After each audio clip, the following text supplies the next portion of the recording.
le grand salon de la maison familiale sentait le passé, une odeur lourde de cire d'abeille et de regrets non dits.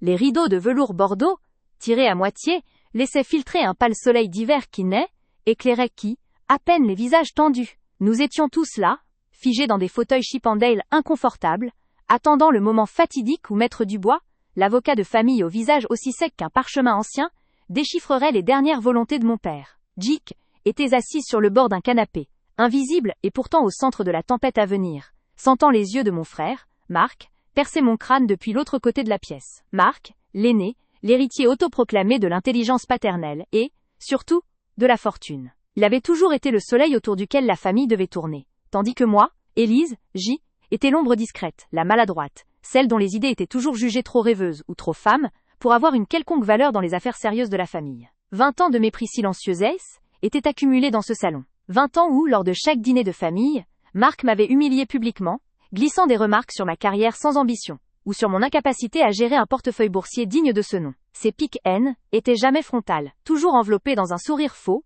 et une préoccupation feinte pour mon bien-être, ce qui rendait la douleur encore plus insidieuse. Aujourd'hui cependant, son arrogance était palpable, presque un parfum. Il se tenait droit, la mâchoire serrée, balayant la pièce du regard comme s'il prenait possession des murs avant même que le testament ne soit lu. Il m'avait téléphoné la veille, sous prétexte d'organiser le déplacement, mais la conversation était vite transformée en un monologue où il détaillait les responsabilités écrasantes qui allaient lui incomber, omettant volontairement d'évoquer ma participation. Il était convaincu, je le savais, que mon père ne m'avait laissé qu'une misérable portion symbolique, un geste de charité familiale. Pourtant, cette fois, était préparé. Non pas émotionnellement, car la douleur de l'humiliation ne s'estompe jamais, mais stratégiquement.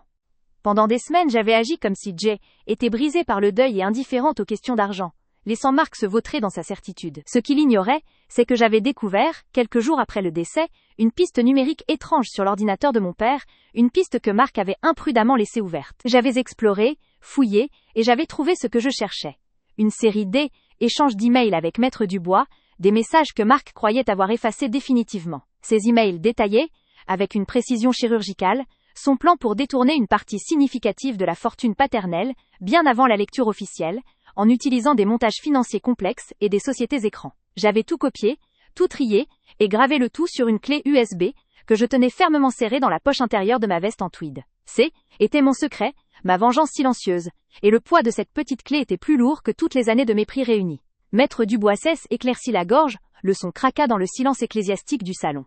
Il ouvrit la pochette de cuir noir et commença la lecture, sa voix monotone couvrant le tic-tac anxieux de l'horloge de cheminée. Mon père, homme d'affaires certes, mais aussi homme de paradoxe, avait rédigé un testament qui cherchait, je pense, à forcer une coopération entre ses deux enfants que tout opposait. Après les legs aux œuvres de charité et la mention des biens immobiliers, l'avocat arriva au point névralgique. L'héritage de l'entreprise familiale et des actifs financiers principaux. Concernant la société Ponsard et Fils, ainsi que le portefeuille de placement géré par la banque Heredia, il est stipulé que la gestion et la propriété devront être partagées à parts égales entre mes deux enfants, Marc et Élise. Un murmure parcourut la pièce. Marc se redressa si violemment que sa chaise grinça sur le parquet. Son visage, jusqu'alors serein, était figé dans une expression de pure incrédulité, rapidement remplacée par une fureur contenue. Il s'attendait à 80, peut-être 90%.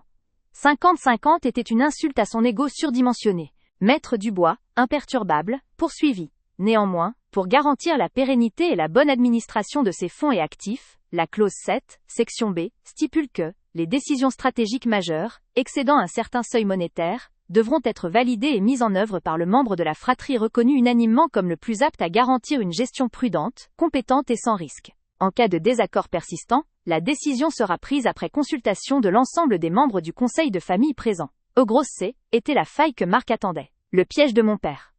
Le plus apte à garantir une gestion prudente. Une formulation subjective, ouverte à l'interprétation et, surtout, à la manipulation. Avant même que Maître Dubois n'ait pu refermer le dossier, Marc se leva, son mouvement brusque attirant tous les regards. Il ne m'adressa pas la parole directement, mais parla à l'avocat, avec une voix empreinte d'une fausse gravité professionnelle, comme s'il discutait d'une erreur de comptabilité mineure. Maître Dubois, permettez-moi d'intervenir immédiatement sur cette clause, commença Marc, ajustant sa cravate avec une lenteur calculée. Je comprends parfaitement l'intention de notre père, qui était de protéger l'héritage contre toute gestion irréfléchie. Cependant, nous devons être réalistes quant à ce que signifie « compétent » dans le contexte actuel de nos affaires. Il s'interrompit, buvant une gorgée d'eau avec une délibération exaspérante, s'assurant que toute la famille tante, oncle, cousin soit pendue à ses lèvres. Il me lança alors un regard rapide, un éclair de pitié simulé, qui me fit bouillir le sang. « Élise, dit-il, utilisant mon prénom comme un euphémisme pour désigner une catastrophe imminente, je t'aime, et notre père savait que tu as un grand cœur, mais soyons honnêtes, ta carrière a toujours été dans le domaine artistique, axée sur la création, l'émotion. Des domaines qui, tout respect que je leur porte, ne sont pas synonymes de rigueur financière et de prudence boursière. » Mon corps se tendit. Était la première vague d'humiliation, lancée comme un missile téléguidé. Il faisait référence à mes études d'histoire de l'art, qu'il avait toujours dénigrées. « Tu te souviens de l'investissement que tu as fait il y a 15 ans dans cette petite galerie ? » « Faux, continua-t-il, sa voix s'île, élevant juste assez pour que tous s'entendent. Était, je crois, la moitié de tes économies d'alors. Une perte totale en moins de 6 mois. Notre père avait dû intervenir discrètement, pour éviter que la situation ne te mette en faillite personnelle. Ce n'est pas un reproche, Élise, c'est un constat de fait. Il se tourna vers le reste de l'assemblée, ses bras s'ouvrant dans un geste d'appel à la raison. L'héritage familial, c'est une affaire de millions, de dizaines d'employés, de responsabilités fiscales énormes. Nous ne pouvons pas risquer que des décisions stratégiques soient prises sur un coup de tête ou par quelqu'un qui n'a jamais prouvé son aptitude à gérer de telles sommes. Il me regarda à nouveau cette fois avec un air de condescendance absolue, se positionnant comme le protecteur du patrimoine contre l'incompétence naïve. Par conséquent, maître Dubois, et je pense que les faits parlent d'eux-mêmes, il est clair que si cette clause doit être appliquée dans l'esprit de mon père, la gestion et la prise de décision doivent être confiées. Élise n'a tout simplement pas l'expérience ni, disons-le franchement, la capacité pour cela. Dans la salle, quelques hochements de tête discrets confirmèrent ses dires. Même si la famille ne m'aimait pas, il croyait Marc. Il croyait au mythe qu'il avait patiemment construit sur 2 décennies. Marc, le gestionnaire brillant, Élise la rêveuse dépensière. La morsure de cette injustice était familière, mais aujourd'hui elle était exacerbée par la présence de mon secret. J'ai senti le besoin de crier, de me lever et de dénoncer immédiatement sa malhonnêteté, mais je me suis retenu. J'ai gardé mon visage impassible, mon regard rivé sur la clé USB dans ma poche. Je ne pouvais pas me contenter d'une simple dispute. Il fallait que la chute soit totale, publique et irréversible. J'avais attendu 20 ans pour ma revanche, je pouvais bien attendre encore quelques minutes. Maître Dubois, sentant la tension monter, tenta de reprendre le contrôle de la situation. « Monsieur Marc, l'interprétation de cette clause est sujette à discussion et nécessite un examen. » « Il n'y a rien à discuter, maître, » trancha Marc, interrompant l'avocat avec une autorité choquante. « La situation est limpide. Si Élise avait démontré une quelconque aptitude, notre père n'aurait pas inséré une clause aussi vague, mais aurait simplement établi une cogestion ferme. Il l'a fait pour que l'évidence puisse être reconnue, je suis le seul ici capable de porter ce fardeau financier. » Mon cœur battait un rythme lourd contre mes côtes, un rythme qui résonnait le mot « indigne ». Était l'adjectif qu'il avait utilisé si souvent dans ses emails secrets, pour justifier auprès de l'avocat, le retrait de ma part. Il se croyait si intelligent, si au-dessus de tout soupçon. La tension était devenue si épaisse, qu'on pouvait la couper au couteau à beurre posé sur la table basse. Je pouvais sentir la chaleur monter à mon visage, mais je forçais mes muscles à rester détendus. J'ai inspiré profondément, le parfum de cire et d'humiliation emplissant mes poumons. Je devais le laisser aller plus loin. Je devais le laisser prononcer le mot fatidique, l'insulte suprême qui justifierait ma riposte brutale. Marc, voyant mon silence, interpréta cela comme une capitulation. Il sourit, un sourire triomphant et cruel, certain d'avoir gagné la première manche haut la main devant un public complaisant. « En vérité, maître, je m'inquiète sincèrement pour ma sœur, » déclara-t-il, posant sa main sur sa poitrine dans une feinte d'émotion. Si elle venait à gérer ses fonds, elle se mettrait en danger. Elle est trop naïve, trop facilement influencée. Permettre qu'elle ait un pouvoir de décision équivalent serait non seulement une imprudence financière, mais cela la rendrait trop naïve, indigne de la confiance que notre père avait placée dans la pérennité de son œuvre. Le mot, il l'avait dit. Indigne. À cet instant précis, un silence absolu s'abattit sur la salle. Ce N n'était pas le silence de l'écoute, mais le silence de la soumission à l'autorité de Marc. Je me suis levé lentement. L'air de celle qui cède à la pression, l'air de la petite sœur vaincue. Marc me regarda avec un air de victoire satisfaite. Il pensait que j'allais pleurnicher, ou, au mieux, protester faiblement. Je marchais vers Maître Dubois, dont le visage reflétait un malaise professionnel. « Maître Dubois, j'ai une question, dis-je, ma voix étonnamment claire, sans la moindre trace d'humaine émotion. » Tous les regards se tournèrent vers moi. Marc ricana doucement. « Élise, nous n'en sommes pas aux questions. Nous sommes aux faits. » Je l'ignorais complètement. « Maître, vous avez mentionné la nécessité d'une gestion prudente et compétente. » L'avocat acquiesça. légèrement déstabilisé par mon calme inattendu. Oui, mademoiselle Élise, c'est la condition sine qua non. Et si, continuai-je, m'approchant légèrement du petit bureau où l'avocat avait posé son ordinateur portable pour sa présentation, nous avions la preuve qu'un des héritiers a déjà, en secret et avant même la lecture du testament, tenté de manœuvrer avec vous pour détourner une part significative des actifs, tout en planifiant de me faire passer pour incompétente afin de garantir son contrôle total? Cette action serait-elle considérée comme de la S, prudente et compétente? Le salon, déjà silencieux, atteignit un niveau de mutisme terrifiant. On n'entendait plus que le grincement lointain d'une voiture dans la rue. Marc blêmit, un changement de couleur spectaculaire qui partit de son cou pour atteindre son front, réalisant instinctivement que quelque chose n'allait pas. « Élise, de quoi parles-tu ? C'est absurde !» lança-t-il, son ton habituel de mépris remplacé par une panique balbutiante. Je ne lui répondis pas. Je me penchai vers l'ordinateur de Maître Dubois. « Maître, avec votre permission, puis-je utiliser votre projecteur ? J'aimerais illustrer mon point. » L'avocat, complètement désemparé par cette tournure théâtrale, ne put qu'acquiescer d'un mouvement de tête. Il activa le vidéoprojecteur, et un rectangle de lumière blanche apparut sur le mur adjacent à la bibliothèque. Je pris ma clé USB de ma poche. La petite lueur rouge du témoin lumineux était la seule chose qui comptait dans le monde entier à cet instant. « Vous voyez, Marc, murmurai-je, mais assez fort pour que les temps t'entendent, contrairement à ce que tu penses, je ne suis pas naïve. Je suis juste une très bonne observatrice. Et je suis très douée pour garder les secrets. » J'insérai la clé. Écran blanc changea instantanément, affichant la première page d'une conversation par email. Le titre, affiché en caractères gras et projeté sur le mur de velours était « Objet, plan de restructuration accéléré. Urgent. Confidentialité maximale. » La pièce retint son souffle. Marc fit un pas en avant, les yeux écarquillés. « Arrête ça, Élise. C'est une violation. C'est illégal. » Je fis défiler le premier message, daté de la semaine suivant le décès de notre père, adressé par Marc à Maître Dubois. Le texte était sans ambiguïté. « Maître, il est impératif que nous mettions en place ces transferts avant la lecture officielle. Élise est trop, disons trop peu regardante. Nous devons nous assurer que les actifs non liquides soient mis hors de sa portée. Elle n'est pas apte à gérer cet argent, elle est trop sentimentale.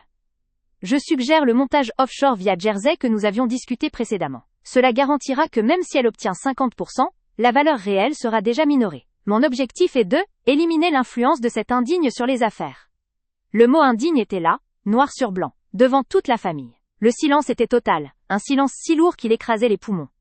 La tante Hélène, toujours la plus prompte aux jugements moraux, se couvrit la bouche avec sa main. Marc, dont le visage était maintenant rouge de honte et de rage, se rua vers le projecteur, mais était plus rapide. Je fis défiler les messages suivants, montrant les réponses de Marc à l'avocat, détaillant les coordonnées des comptes à l'étranger et les instructions spécifiques pour camoufler les transactions. Des chiffres, des dates, des preuves irréfutables de sa cupidité et de sa trahison. Ce jour-là, tout a changé. La phrase résonna dans ma tête tandis que le visage de Marc se décomposait devant l'horreur de son exposition publique. Il était imaginé que J était faible, stupide, ignorante des affaires. Il avait construit son humiliation sur ses fondations fragiles. Il venait de découvrir que, pendant toutes ces années de mépris silencieux, j'avais aiguisé mon arme, attendant le moment parfait pour la révéler. Ce n'était pas mon incompétence qui avait été projetée sur le mur de velours du salon familial, mais bien la sienne, celle d'un homme prêt à tout pour l'argent, même à détruire sa propre sœur. La salle est devenue silencieuse. La vérité était là, cruelle et nette, et l'agresseur, mon propre frère, était exposé aux yeux de tous ceux qu'il avait cherché à impressionner. J'avais révélé la vérité, et ma libération ne faisait que commencer. Le mot indigne était là, noir sur blanc, devant toute la famille. Le silence était total, un silence si lourd qu'il écrasait les poumons. La tante J était assise sur la pointe du fauteuil, le dos droit, fixant un point invisible sur le tapis persan dont les motifs complexes semblaient s'entremêler avec les nœuds de mon estomac. Maître Dubois venait de finir la lecture des dispositions générales, qui confirmaient que mon père avait partagé équitablement ses biens immobiliers entre Marc et moi. Était le fonds fiduciaire, le cœur financier de l'empire familial, qui restait à aborder, et je savais que était là que la bombe allait exploser. La gorge de Marc, juste à ma droite, se contracta. J'entendais presque le bruit de sa colère refoulée. Il se leva sans attendre que Maître Dubois reprenne la parole. Une violation flagrante du protocole qui signalait déjà l'imminence de la tempête qu'il avait tant attendu de déclencher. Un instant, maître, lança Marc, sa voix résonnant avec une autorité forcée qui contrastait avec l'ambiance solennelle. Il balaya l'assemblée d'un regard prédateur, ses yeux d'un bleu acier s'arrêtant sur moi, un sourire condescendant étirant ses lèvres fines. Je crois qu'avant d'aborder la question de la répartition des capitaux, il est nécessaire de clarifier certains points concernant l'intégrité et, disons, la capacité des héritiers potentiels. Mon cœur se serra, non pas par surprise, mais par la douleur renouvelée de l'humiliation publique, qu'il se préparait à m'infliger. Ce n'était pas la première fois qu'il m'utilisait comme punching ball devant la famille, mais Carl était certainement la plus orchestrée. Mark posa ses mains sur le dossier d'une chaise, adoptant une posture de procureur devant un jury captif. Il commença par les accusations habituelles, tissant une toile de mensonges et de demi-vérités sur mon rôle dans l'entreprise familiale des années auparavant. Mon père, dans sa grande générosité et son amour aveugle, a toujours refusé de voir l'évidence. Élise a toujours été, disons, plus douée pour la dépense que pour la gestion. Il marqua une pause, permettant à l'air de se charger de suspicion. Qui, parmi vous, a oublié cette histoire ridicule de l'investissement dans la galerie d'art qui a coûté une fortune? Mon père l'avait couverte, bien sûr. Mais nous parlons ici de centaines de milliers d'euros qui ont été gaspillés par une personne n'ayant aucun sens des affaires, ni le respect de l'argent durement gagné. Il parlait fort, s'assurant que même tante Hélène, malentendante au fond de la pièce, comprenne chaque mot. Je sentis les regards de la famille, mes cousins, mes tantes, les vieux amis de mon père, peser sur moi. Ils ne disaient rien, mais l'approbation silencieuse sur les visages de certains membres du côté de Mark était une trahison que je connaissais trop bien. Pendant des années, j'avais supporté ces pics, ces murmures de l'incompétente ou de la rêveuse qui avait failli ruiner l'entreprise. Était la souffrance silencieuse que je portais depuis la mort de maman, une étiquette collée par Mark, pour mieux briller par contraste. Chaque mot était une piqûre. Mais cette fois, elle ne pénétrait pas ma peau. Elle rebondissait sur une armure forgée par des mois de patience et de préparation secrète. Mark continuait, s'enfonçant dans sa diatribe avec une arrogance croissante. Et maintenant, elle s'attend à hériter de parts égales dans le fonds fiduciaire. Un capital qui doit assurer l'avenir de nos enfants, de ma famille, de l'héritage que j'ai protégé. Il fit un geste théâtral, m'incluant dans une catégorie qu'il jugeait inférieure. Non, maître Dubois, ce n'est pas de la cupidité de ma part. C'est du réalisme. Confier cet argent à Élise, c'est garantir sa dissipation. C'est irresponsable. Mon visage resta neutre. Je l'observais, le laissant déverser sa bile, car je savais que plus il allait loin, plus sa chute serait spectaculaire. Mon esprit échappa un instant dans un souvenir récent, juste après le décès de papa, lorsque j'avais accepté de trier les archives numériques du bureau, une tâche que Mark avait jugée trop fastidieuse pour lui. Était là, enfoui dans un dossier de sauvegarde crypté que mon père avait négligé de nettoyer, que j'avais trouvé les messages. Des échanges d'emails entre Mark et un certain Monsieur Léger, un avocat d'affaires douteux, basé aux îles Caïmans, datant de 6 mois avant la mort de papa. Je me souvenais parfaitement de la nuit où j'avais lu le premier message. Mon cœur avait tambouriné contre mes côtes, l'adrénaline se mêlant à une nausée glaciale. Mark y détaillait son plan, expliquant comment, sous prétexte d'une réorganisation fiscale post-succession, il allait transférer la majorité du fonds fiduciaire vers une coquille vide à Lille, étranger, rendant l'argent techniquement invisible pour les héritiers légitimes. Il parlait de moi avec un mépris si cru. Ma sœur incompétente ne comprendra jamais les montages financiers, il suffit de la noyer sous des termes juridiques complexes, elle signera n'importe quoi. Il planifiait non seulement de m'humilier en public, mais de me voler mon héritage, de faire disparaître l'argent que mon père m'avait légué, tout en me faisant passer pour l'incapable. J'avais passé les semaines suivantes à copier méticuleusement chaque email, chaque pièce jointe, chaque conversation, les sauvegardant sur une clé USB ultra sécurisée que je portais désormais autour du cou, dissimulée sous mon chemisier. Était ma preuve secrète, gardée dans un silence absolu. Je n'avais rien dit à personne. J'avais attendu. J'attendais l'apogée de son arrogance. Le retour à la réalité fut brutal. Mark, le visage congestionné par son propre sens de la justice bafouée, se pencha vers Maître Dubois, le doigt pointé dans ma direction. Mon père, Maître Dubois, devait comprendre qu'il ne peut pas laisser l'argent à une personne dont les actions passées prouvent qu'elle est proie. Il chercha le mot, savourant l'effet qu'il produirait sur l'assemblée. Il y avait une cruauté calculée dans son regard. Qu'elle est tout simplement indigne d'une telle responsabilité. Le mot « indigne » résonna dans le grand salon. Était le mot fatal. Il avait traversé la ligne. Ce mot « haine » était pas seulement une insulte. Était un jugement de valeur définitif jeté devant toute la famille. À cet instant précis, la douleur invisible des années de mépris se transforma en une froide détermination. Je sentis un calme absolu s'installer en moi. Était le moment. Je me levai lentement. Le mouvement était si délibéré, si contraire à mon attitude habituelle de retrait, que Maître Dubois et Mark s'arrêtèrent immédiatement de parler, surpris. Mark afficha un air d'agacement supérieur. Il pensait que j'allais pleurer, protester, me défendre faiblement. « Assieds-toi, Élise. Tu n'as pas la parole », ordonna-t-il sèchement, pensant reprendre le contrôle. Je l'ignorais totalement.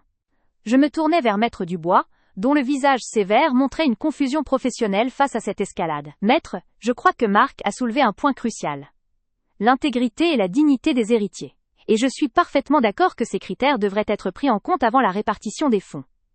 Ma voix, étonnamment claire et ferme, rompit l'atmosphère lourde. Toute l'assemblée était rivée sur moi.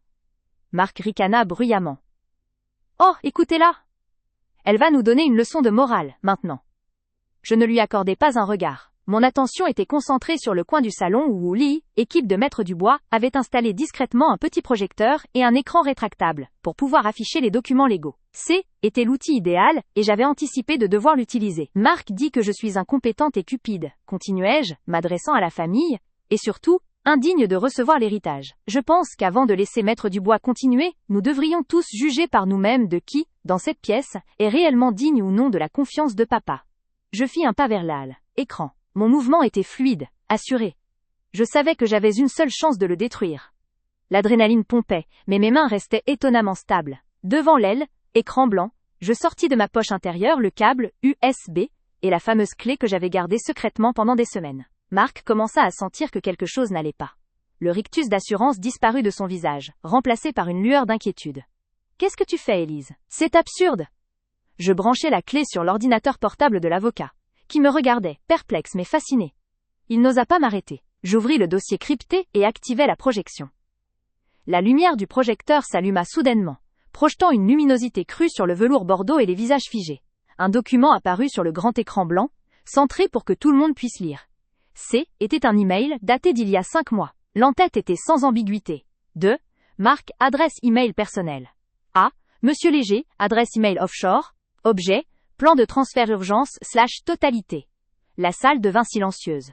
Un silence total, lourd et immédiat, comme si l'air avait été aspiré hors de la pièce. Maître Dubois se pencha en avant, ses lunettes glissant légèrement sur son nez. Marc, qui avait fait un pas pour m'intercepter, s'immobilisa, pâle. Les premières lignes de l'email apparurent en gros caractères, que la famille commença à déchiffrer. Cher Monsieur Léger, je confirme notre entretien. La mort de mon père est imminente. Il est impératif que nous finalisions le montage pour rendre les fonds fiduciaires, inoffensifs, avant que ma sœur Élise n'ait le temps de comprendre quoi que ce soit. Je veux que la totalité des actifs soit transférée via la structure de Île-de-Man, afin de faire disparaître l'argent, et qu'elle n'ait plus rien. Assurez-vous que les documents de succession soient suffisamment complexes pour qu'elle signe sans lire. Lus-je à voix haute, ma voix tremblante d'une émotion froide et contenue. Ces fonds sont les miens. Elle est incompétente et elle est surtout indigne. J'insistais sur le dernier mot, le renvoyant à la figure de Marc. Marc haleta, un son rauque et désespéré. Sa façade venait de s'effondrer. Il était exposé. Devant toute la famille. Ce jour-là, tout a changé. Marc haleta, un son rauque et désespéré qui déchira le silence. Sa façade venait de s'effondrer. Il était exposé. Devant toute la famille. Ce jour-là, tout a changé. Le silence qui suivit fut plus lourd que n'importe quel cri. Il y avait le bourdonnement faible du projecteur, comme une mouche géante piégée, et le bruit de la respiration saccadée de Marc. L'air, déjà saturé par le parfum de vieux cuir et l'odeur métallique de l'encens que papa aimait, devint glacial, irrespirable. Maître Dubois, les mains crispées sur les accoudoirs de son fauteuil, se redressa brutalement. L'expression de confusion remplacée par un choc professionnel et une indignation rare. Il n'eut pas besoin de lire la suite pour comprendre la gravité de l'acte. L'entête seule, Marc, Monsieur Léger, offshore, était une confession légale. Je fis un pas de côté, même, écartant légèrement de la lumière crue, laissant le projecteur agir comme un projecteur de théâtre sur le visage décomposé de mon frère. Il n'était plus le procureur arrogant. Il était un homme pris en flagrant délit, figé dans une pose de déni pathétique. Ses yeux bleus, qui quelques minutes plus tôt lançaient des éclairs d'acier, étaient maintenant dilatés par la peur. Une goutte de sueur froide glissa le long de sa tempe. Marc dit que j'ai gaspillé l'argent de papa en investissant dans de l'art, continuai-je, ma voix maintenant parfaitement stable, mais imprégnée d'une froideur qui me fit trembler intérieurement. Il a parlé de mon incompétence à gérer des centaines de milliers d'euros. Je désignai, écran d'un geste lent. Regardez bien, ceci c'est Marc, détaillant comment il planifiait de voler des millions du fonds fiduciaire, non seulement à moi mais à l'héritage de notre père, en créant une structure offshore 6 mois avant le décès de papa. Je zoomais légèrement sur une phrase clé de l'email, soulignant l'hypocrisie de ses accusations précédentes. La mort de mon père est imminente. Tweetré. Je pris le temps de laisser cette phrase s'imprimer dans l'esprit de chacun. Notre père était mourant, et Marc, pendant que je veillais à son chevet, était en communication avec un avocat véreux pour s'assurer qu'il puisse dépouiller sa propre sœur. Un murmure sourdesse éleva enfin de l'assemblée. Était un mélange de consternation et de dégoût. J'entendis tante Hélène, qui avait enfin compris la teneur de la révélation, pousser un cri étouffé. Les visages des cousins, qui avaient hoché la tête à l'écoute des accusations de Marc, étaient maintenant figés dans la honte d'avoir été manipulés. Marc sortit enfin de sa stupeur. Il se rua vers l'écran, les mains tendues pour le masquer ou arracher le câble. C'est faux! C'est un faux! Un montage! Cria-t-il, sa voix brisée et aiguë, loin de l'autorité forcée qu'il arborait plus tôt. J'anticipais son mouvement. Ne gaspille pas ton énergie, Marc, dis-je doucement, mais avec la netteté d'un verre brisé. Je tapotai quelques touches sur le clavier de l'ordinateur de Maître Dubois. L'écran changea. Le premier email disparut, remplacé par une longue chaîne de messages, des réponses de Monsieur Léger, et surtout, des pièces jointes. Si c'est un faux, Marc, explique-nous ceci, proposai-je. Il s'agit des ébauches des documents de transfert. Décret résolution corporative d'urgence, pour la société holding familiale, datée de 4 mois, avec les signatures numérisées de Marc, préparées pour la validation finale. Elles sont signées par toi, Marc. Et elles détaillent le transfert de 95% des actifs liquides vers une fiducie nommée, le Phoenix, basée à Lille, Île-de-Man. Je fis défiler les documents. Chaque ligne de petits caractères juridiques, chaque logo d'entreprise offshore, confirmait la préméditation du vol.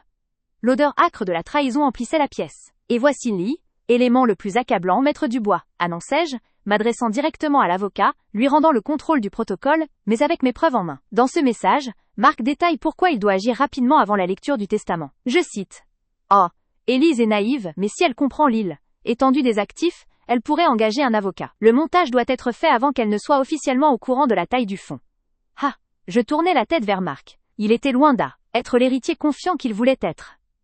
Il reculait, son dos heurtant le lourd rideau de velours. Ses yeux cherchaient désespérément un allié dans la pièce, mais ne rencontraient que des regards pétrifiés ou hostiles. Même son épouse, assise dans le coin, avait couvert sa bouche de sa main, le teint cireux. « Tu disais que était indigne, Marc, articulai-je, le mot roulant lentement sur ma langue, savouré comme une vengeance longtemps attendue. Indigne de confiance, indigne de l'héritage. Mais qu'est-ce qui est plus indigne? Un investissement dans une galerie d'art qui a échoué il y a 10 ans, mais dont papa avait accepté la perte, ou la planification d'un détournement massif de fonds pour appauvrir ta propre famille, alors que notre père était encore en vie? L'humiliation était pas mon but principal, mais elle était un effet secondaire délicieux. Je voulais la justice, une justice publique et incontestable. Maître Dubois, repris-je, Marc a violé le devoir fiduciaire. Il a abusé de la confiance de notre père, et il a clairement tenté de commettre une fraude majeure contre un héritier légitime. Ces actions ne sont pas seulement indignes, elles sont criminelles. Maître Dubois secoué, ôta ses lunettes et les essuya lentement. Une tactique habituelle pour gagner du temps. Il hocha la tête, ses traits tirés. Mademoiselle Élise, les preuves que vous présentez sont extrêmement graves. Si leur authenticité est confirmée, elles constituent non seulement un motif d'annulation de toute prétention de votre frère à la direction du fonds fiduciaire, mais elles ouvrent la voie à des poursuites pour tentative de fraude successorale et abus de faiblesse. Il se tourna vers Marc, son ton reprenant toute sa sévérité professionnelle. Monsieur Marc, vous êtes dans une situation que je n'ai jamais vue en 40 ans de carrière. Marc, incapable d'articuler une défense cohérente, tenta une dernière manœuvre de diversion, un mensonge désespéré. Papa le savait, il était au courant de la réorganisation fiscale, il l'avait approuvé. Je secouai la tête. L'air dans le salon était épaissi, rendu presque solide par la rage contenue de Marc. Ses yeux étaient 2 points noirs, fixés sur moi, comme s'il cherchait à me consumer par la seule force de sa volonté. Était levé, le buste en avant, dominant l'assemblée. Érigeant en juge suprême de mes actions et de ma valeur. Il venait de déverser des années de jalousie et de mépris, sous le couvert de l'inquiétude financière, me peignant comme la brebis galeuse, celle qui dilapiderait l'héritage familial en bijoux futiles et voyages imprévus, oubliant que était lui qui avait toujours été le flambeur. Et c'est pourquoi, Maître Dubois, je dois insister, pour la sécurité de cette fortune que notre père a mis toute sa vie à bâtir, que l'accès au fonds fiduciaire doit être strictement conditionné et géré par quelqu'un de responsable. Quelqu'un qui n'est pas faux. Il prit une pause dramatique, balayant la salle du regard pour s'assurer que tous les regards étaient braqués sur moi. Élise, la coupable muette. Ses lèvres cessent, et tirèrent dans un sourire cruel, qui me rappela toutes les humiliations subies depuis l'enfance, toutes les fois où il m'avait rabaissé devant nos parents. Il acheva sa phrase, le mot claquant comme un coup de fouet dans le silence tendu du salon. Quelqu'un qui n'est pas aussi indigne de cette confiance Élise. Le mot indigne résonna, non seulement dans la pièce, mais dans chaque fibre de mon être. Il était le point de rupture. Pendant des années j'avais encaissé, souri, détourné le regard, laissant ses pics s'enfoncer sans un mot. J'avais permis qu'il m'humilie, qu'il me traite d'incompétente, qu'il minimise mon travail et ma loyauté, mais me taxer d'indignité devant la famille réunie, devant l'avocat, au moment même où nous honorions la mémoire de mon père, hélas, était l'attaque de trop. Un calme étrange s'installa en moi, une sérénité froide, calculée. Les nœuds dans mon estomac se défirent, remplacés par une détermination d'acier. J'avais attendu ce moment. J'avais préparé cette riposte en secret depuis des semaines, sachant exactement jusqu'où l'arrogance de Marc le mènerait. Il pensait avoir gagné. Il savourait déjà son triomphe. Il ne savait pas que son monologue haine était que le prélude à sa propre chute. Je me levai lentement de mon fauteuil, le mouvement fluide et dénué de toute précipitation. Ma robe de deuil, d'un noir profond et sobre, ne trahissait aucune émotion. Je sentais le poids de tous les regards sur moi, la curiosité de tante Hélène, la pitié de ma cousine Sophie, et surtout, la satisfaction jubilatoire de Marc. « Élise, avez-vous quelque chose à ajouter ?» demanda maître Dubois, sa voix polie masquant une certaine lassitude face aux querelles fraternelles. Je ne répondis pas immédiatement à l'avocat.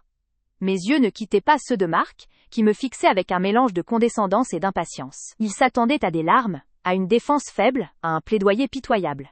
Il n'obtint qu'un silence lourd, porteur d'une menace qu'il était encore incapable de percevoir. Je fis quelques pas vers la table massive de maître Dubois. J'avais glissé mon téléphone portable et un petit projecteur Pico dans la doublure de mon sac à main, le tout relié par un câble discret. Le projecteur était minuscule, facilement dissimulable, acheté spécifiquement pour cette journée. Tandis que je m'approchais, je le sortis, et le posai délicatement sur la surface polie de la table, à côté de la liasse de documents légaux. Marc ricana. « Qu'est-ce que c'est, Élise ? Une de tes vidéos de voyage pour nous montrer comment tu gaspilles l'argent avant même de l'avoir ?» Je n'esquissais pas un sourire. J'inclinai légèrement la tête vers maître Dubois, qui observait l'objet avec une sourcilleuse concentration, professionnellement neutre. « Maître !» dis-je d'une voix étonnamment claire et calme, une voix qui n'avait pas tremblé depuis que j'avais découvert le plan de mon frère. Avant que nous ne poursuivions l'application des volontés de mon père, je crois qu'il est indispensable de clarifier la question de l'indignité. Je me penchai pour brancher le projecteur. Le petit appareil s'alluma avec un léger bourdonnement. L'eau qui, écran de projection, était le mur blanc immaculé du salon, juste derrière la tête de Marc. La lumière s'y concentra, formant un rectangle lumineux. J'ai gardé en secret ces communications, continuai-je, ma voix portant écho de ma vérité longtemps tue. Elles m'ont été envoyées par erreur il y a quelques semaines, mais elles détaillent, dans la propre écriture de mon frère, qui est réellement celui qui mérite le qualificatif d'indigne. La famille se redressa, sentant intuitivement que l'atmosphère venait de basculer du drame familial habituel à une crise d'une gravité sans précédent. Marc, qui venait de s'asseoir triomphalement, se figea, son sourire s'effaçant lentement, remplacé par une confusion palpable. Je manipulai mon téléphone, naviguant rapidement vers le dossier crypté que j'avais méticuleusement préparé. En une fraction de seconde, le mur blanc s'illumina. De grosses lettres claires, en Arial 14, projetèrent le contenu d'un courriel. Le destinataire était Simon, cabinet d'affaires et de fiscalité offshore. L'expéditeur, Marc Dubois, marc.dubois@entreprisefamiliale.com. Objet, transfert structuré caisse noire fidéicommis Dubois. Le silence tomba, non pas le silence poli des funérailles, mais un silence brutal, total, assourdissant. On aurait pu entendre une épingle tomber sur le tapis perçant. Marc, exposé à la lumière crue de l'écran, était désormais encadré par les preuves de sa propre trahison. Le corps du texte détaillait, sans ambiguïté, les instructions de Marc à un avocat offshore pour créer un schéma complexe visant à vider le fonds fiduciaire familial immédiatement après la lecture du testament, en utilisant une faille légale qu'il pensait avoir trouvée. Comme discuté, il est impératif que les fonds soient transférés vers la structure, à Ether, dès que possible, avant qu'Élise n'ait le temps de comprendre les implications de sa cogestion. Notre priorité est de rendre l'argent, invisible, aux yeux de la succession légale dans les 72 heures. Je la ferai passer pour incompétente et cupide demain. Personne ne remettra en cause ma gestion si je peux démontrer qu'elle aurait pu tout gaspiller. J'avais projeté les messages que Marc avait envoyés à son avocat en secret, détaillant son plan pour faire disparaître l'argent. Le temps sembla s'arrêter. Les visages de mes proches, d'abord perplexes, se tordirent en masques d'horreur et de trahison. Tante Hélène porta sa main tremblante à sa bouche. Le père de ma cousine, l'oncle Georges, se pencha en avant pour mieux lire le texte incriminant. Marc, dont le visage était illuminé par la projection du courriel, pâlit à devenir spectral. Il était pris au piège, son plan exposé, son masque de frère responsable arraché, devant tous ceux qu'il prétendait protéger. Il tenta de réagir, mais la panique avait coupé le circuit de son cerveau. Ce sont des faux !» parvint-il à articuler, sa voix rauque, à peine un murmure. « Elle a falsifié ça ! Élise, tu vas payer pour ça !» Je restai calme, mon regard toujours fixé sur lui. « Ce sont des faux, Marc. J'ai 2 autres courriels. » La réponse de maître Simon confirmant la réception. Et une pièce jointe contenant le diagramme de flux des fonds. Si vous le souhaitez, je peux également projeter les métadonnées de l'envoi, qui confirment que l'adresse IP correspond à votre bureau personnel. Maître Dubois, l'avocat de la famille, était levé, son visage grave, professionnel. Il avait saisi l'ampleur de la catastrophe. Il se tourna vers Marc, son ton dénué de émotion, mais impérieux. « Monsieur Marc, j'ai bien peur que cette preuve doive être considérée avec le plus grand sérieux. Détourner les actifs d'une succession avant leur distribution légale est un crime fédéral. La révélation devant tous était complète. L'agresseur, qui m'avait traité d'indigne, était celui qui planifiait le vol pur et simple de l'héritage familial. Marc réalisa alors l'aile, étendue de sa défaite. Il ne pouvait plus bluffer, ni se cacher derrière l'autorité de son statut d'aîné. La fureur et la panique s'entremêlèrent sur son visage. Il fit un pas vers moi, ses mains s'agitaient comme s'il voulait arracher le projecteur et détruire la preuve. « Ne t'approche pas, Marc, » dit Maître Dubois, se plaçant instinctivement entre nous. « Nous allons appeler les autorités pour clarifier cette situation. » Le choc était total. J'avais révélé la vérité, et la justice était immédiate. Marc s'effondra littéralement sur sa chaise, vaincu, le corps tremblant. Il était plus le grand frère dominant, mais un criminel exposé, seul, face à l'horreur de sa propre cupidité. Pendant que la famille commençait à murmurer, les voix graves d'accusation remplaçant le silence de stupeur, je me débranchai calmement, et récupérai le projecteur, le replaçant dans mon sac. Je n'avais plus besoin de crier. La preuve parlait d'elle-même. Je m'adressai à la salle, ma voix portant haut, libérée de toutes les années de soumission. Marc m'a humiliée, me traitant d'incompétente et d'indigne. Il m'a méprisée toute ma vie, mais j'ai gardé ce secret, cette preuve de sa véritable nature, sachant qu'il finirait par se dévoiler au grand jour. La vérité est que celui qui voulait nous voler tous, c'est lui. Je sentais une vague de chaleur monter en moi, la chaleur de la catharsis. Le poids des années de douleur invisible était envolé. Ginny était enfin reconnue, non pas comme la victime silencieuse, mais comme celle qui avait vu clair et qui avait agi. Maître Dubois sortit son téléphone pour appeler ses associés, et, probablement, la police. L'atmosphère était saturée d'incrédulité et de dégoût envers Marc. Personne ne me regardait plus avec pitié. Il me regardait avec un respect nouveau, celui dû à la force et au courage. Je m'assis à nouveau, mais cette fois je étais plus sur la pointe du fauteuil. Je m'appuyais contre le dossier, redressée, forte. J'avais repris le pouvoir, non pas par la colère, mais par la vérité gardée en secret. Marc, les yeux rouges et suppliants, essaya de croiser mon regard, cherchant un semblant de miséricorde. Je détournai la tête, sans haine, mais avec une indifférence absolue. Il avait prononcé le mot « indigne », et par ce mot, il avait signé sa propre destruction. Ce jour-là, tout a changé. Le testament fut lu jusqu'au bout, les dispositions financières étant désormais sous la surveillance stricte de Maître Dubois, en attendant l'issue de l'enquête pénale visant Marc. Était la seule héritière légitime de la confiance et du respect de mon père, et je n'avais même pas eu besoin de me battre, la vérité que j'avais révélée avait fait le travail pour moi. Je quittais la maison familiale avant l'arrivée des officiers. Alors que je passais le seuil, la lumière du soleil de l'après-midi, chaude et réconfortante, me frappa le visage. Était libre. J'avais enfin retrouvé ma voix, ma valeur devant ceux qui m'avaient fait taire. La petite Élise humiliée était morte dans ce salon. Et une nouvelle femme, forte et libérée, prenait son premier souffle à l'extérieur. L'injustice claire avait été corrigée par la vérité cachée, et la justice immédiate avait été servie. Le choc était total. J'avais révélé la vérité, et la justice était immédiate. Marc s'effondra littéralement sur sa chaise, vaincu, le corps tremblant.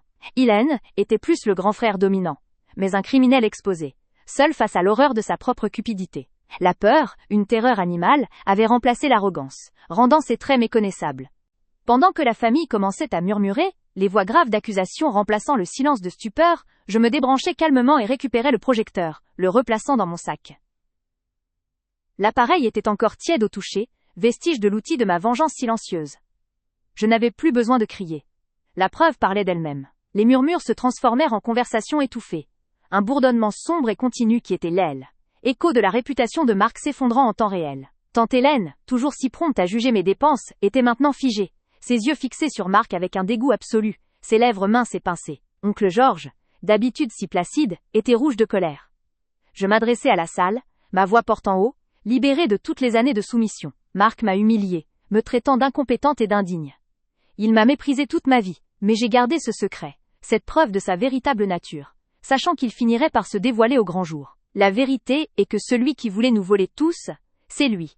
Je sentais une vague de chaleur monter en moi, la chaleur de la catharsis. Ce était pas la ferveur destructrice de la colère, mais la tranquillité glacée d'une œuvre accomplie. Le poids des années de douleur invisible était envolé. Était enfin reconnue, non pas comme la victime silencieuse, mais comme celle qui avait vu clair et qui avait agi. Ce moment de vérité rachetait toutes les larmes que j'avais cachées, tous les sourires forcés que j'avais affichés pour apaiser la tyrannie de mon frère. Maître Dubois sortit son téléphone. Le clic métallique de l'ouverture du clapet résonna dans le salon. Il appelait ses associés et, probablement, la police. Il s'éloigna légèrement pour parler. Sa voix basse, professionnelle, employant des termes légaux précis, transformant l'intime drame familial en une affaire criminelle. L'atmosphère était saturée d'incrédulité et de dégoût envers Marc. Personne ne me regardait plus avec pitié. Il me regardait avec un respect nouveau, celui dû à la force et au courage d'avoir affronté une telle perfidie. Ma cousine Sophie, qui était restée silencieuse, les yeux écarquillés, se pencha vers moi, posant une main légère sur mon bras. Sa peau était chaude, contrastant avec la froideur de ma propre certitude. « Élise, je suis tellement désolée, je ne savais pas, le ton haine était plus celui de la condescendance, mais celui d'une solidarité inattendue. » Je hochai la tête, acceptant ce geste sans y attacher d'importance. Leur opinion, leur pitié, leur admiration, tout cela et même, était devenu secondaire. Ce qui importait, était la vérité, maintenant libre.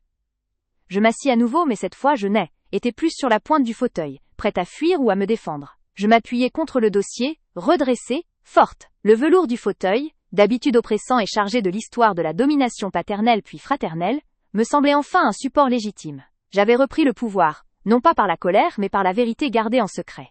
Marc, les yeux rouges, suppliants, les joues humides de sueur,